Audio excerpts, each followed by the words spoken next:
Di sini kita akan membahas tentang bagaimana ya pengembangan ke depan ini mengenai teknik produksi gas.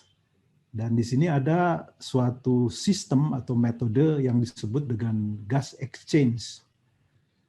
Nah, konsep dasarnya sebagai berikut. Coba kita lihat sebelah kiri ini sebetulnya menunjukkan ya lengkung kestabilan dari metana yang biru dan CO2 ya. Nah, dari gambar ini ternyata saudara bisa melihat bahwa CO2 itu memiliki kurva kestabilan hidrat yang lebih rendah daripada CH4 ya. Pada tekanan di bawah 283 derajat Kelvin. Oke, nah itu konsepnya ya.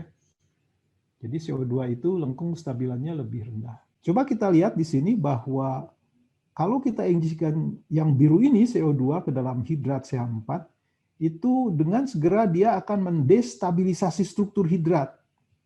Dan kemudian CO2 itu menggantikan CH4 itu sebagai gas molekul. Masih ingat ya? Ada molekul tamu. Di sini molekul tamunya CH4 tapi digantikan oleh CO2. Oke? Jadi dengan demikian seterusnya kemudian CO2 itu akan mengisi rongga-rongga yang ditinggalkan oleh metan dan dia tetap stabil di situ, ya. Nah, ini telah diuji coba di suatu lapangan yang namanya Ignik-Sikumi ya, di Alaska. Ini secara half and puff ya, untuk melihat bagaimana stabilisasi CO2 ya, dan bagaimana stabilisasi air yang ada di situ ya. Nah, inilah yang disebut sebagai gas exchange tadi. Masih ingat ya, pada CBM itu CO2 akan diadsorpsi ya, diadsorpsi oleh permukaan surface area mikropor dan kemudian metana pada mikropor itu dilepas. Oke. Karena afinitas CO2 terhadap mikropor itu surface area lebih besar daripada metana. Jadi diserap lebih mudah melepaskan meten. Di sini juga hampir ekivalen begitu ya, bahwa CO2 itu kemudian menggantikan meten sebagai molekul tamu begitu ya. Nah, inilah konsep dasarnya. Nah, apa kelebihan teknik gas exchange tersebut ya, dan mengapa kita melakukan gas exchange ini? Nah, ini ya, kalau kita lihat di sebelah kiri ini apa yang kita bicarakan tadi, bahwa misalnya ini adalah kandungan CH4 dalam hidrat, ini 100% hidrat misalnya. Oke. Kemudian ini dengan waktu berjalan. Jadi kalau kita injeksikan CO2 di sini misalnya, apa yang terjadi ya? Jadi kita akan mendapatkan 64% CH4 recovery ya, dan CO2 itu akan mengisi yang tadinya diisi oleh meten. Oke. Nah, ini ya, apa yang terjadi kalau CO2 itu kita injeksikan, kemudian ada replacement ya, replacement di sini ya. Ada replacement di antara batu-batu pasir ini, yang oval itu adalah natural gas hidrat, yang bulat itu adalah CO2. Jadi akan menggantikan meten di sini, gas hidrat ya maksud saya, dan juga dia akan tersequestration di sini, tersimpan ya. Jadi dia itu akan mengurangi produksi air karena air itu tetap di dalam hidrat ya. Tetap di dalam hidrat kan air itu. Hanya molekulnya aja, molekul tamunya aja berganti dari metan ke CO2. Yang kedua, karena dia sudah mereplace kondisi atau mereplace kedudukan dari hidrat itu di antara batu pasir ini sebagai semen, maka ini menjaga konsolidasi sedimen sehingga resiko pasiran itu berkurang. Oke. Dan kemudian yang berikutnya ya, dengan tersimpannya CO2 di antara batu, antara grain ini ya, grain surface ini, maka CO2 itu akan tersimpan di sini jadi terjebak di sini, dan itu kita sebut sebagai CO2 sequestration. Nah, dengan demikian maka laju produksi meten juga akan bertambah begitu ya. Nah, inilah kelebihan teknik dari gas exchange dengan kita menginjeksikan CO2. Oke. Jadi CO2 itu agen yang luar biasa, saudara-saudara ya. Dilakukan terhadap IOR juga meningkatkan produksi minyak apabila cocok ya reservoir dan kondisi fluida dan batuan reservoirnya. CO2 juga bisa digunakan untuk ECBM. CO2 juga kita bisa lakukan CO2 sequestration, kita mendapatkan carbon credit, dan juga kalau kita injeksikan ke dalam methane hydrate formation, itu akan meningkatkan laju produksi dari metana. Oke. Inilah teknik dari gas exchange. Nah, ini ada field test tadi ya, sudah dikatakan di Ignik-Sikumi di Alaska.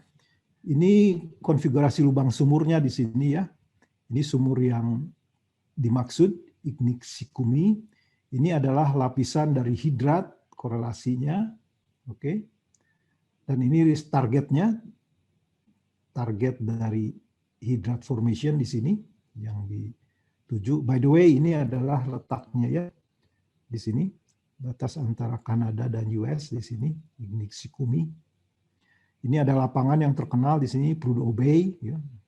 Mungkin saudara bisa baca ya tentang lapangan Prudhoe Bay ini, terkenal sekali, lapangan raksasa. Oke, jadi kita lakukan di sini ya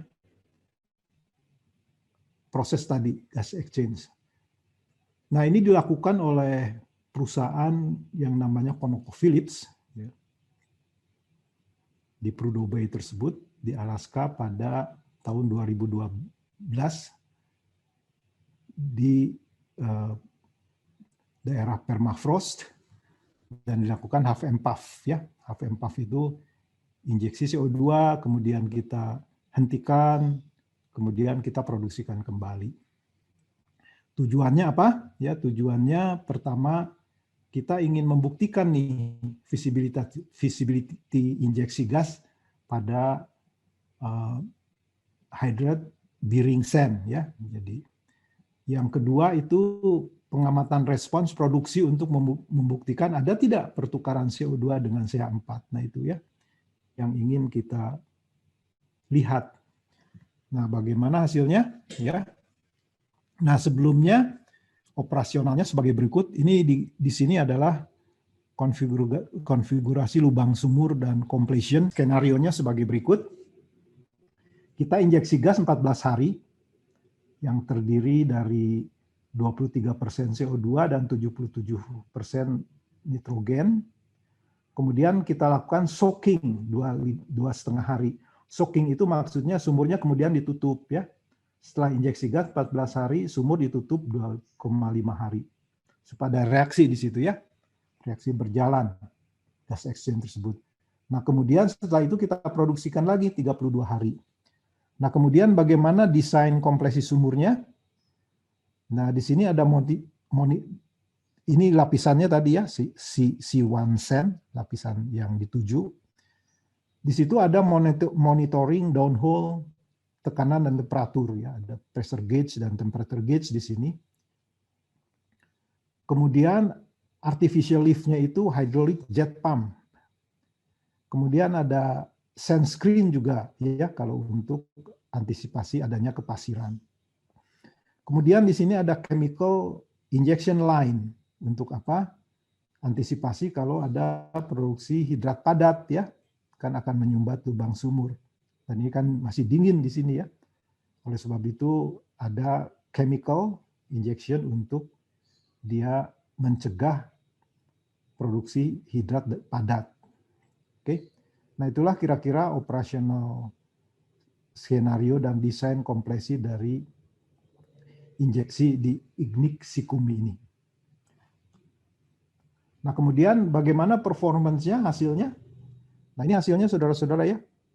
Di grafik ini coba kita lihat, di sini adalah gas production rate, kemudian Yang merah itu tekanan, ya, tekanan di sumur, penting itu ya.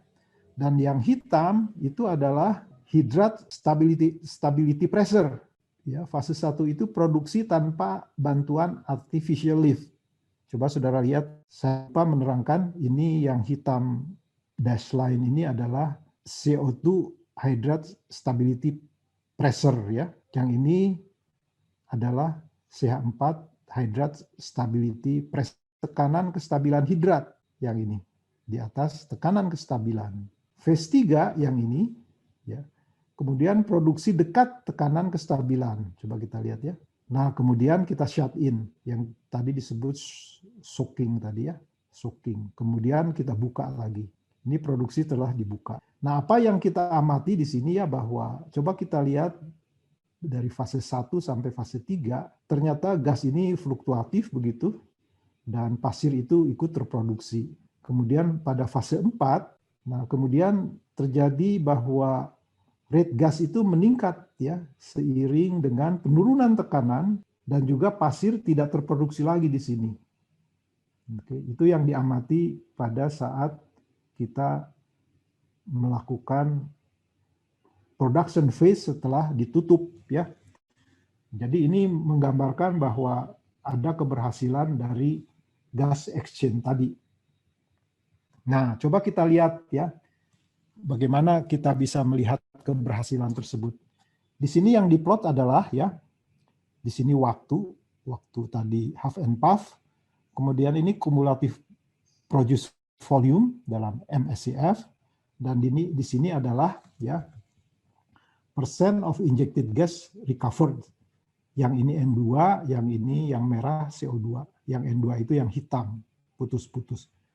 Coba kita lihat ya di sini bahwa laju CH4 yang ini, yang hitam tegas, coba kita lihat ya bahwa terjadi peningkatan yang drastis saat tekanan di bawah, jadi tekanan sumur itu di bawah tekanan kestabilan hidrat, ya tadi yang telah diperlihatkan.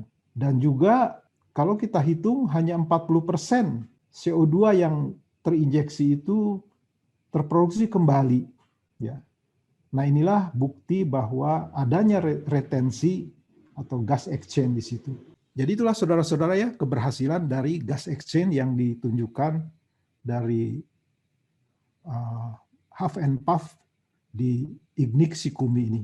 Jadi kesimpulannya di sini ya bahwa injeksi gas CO2 itu visible untuk dilakukan pada lapisan gas hidrat.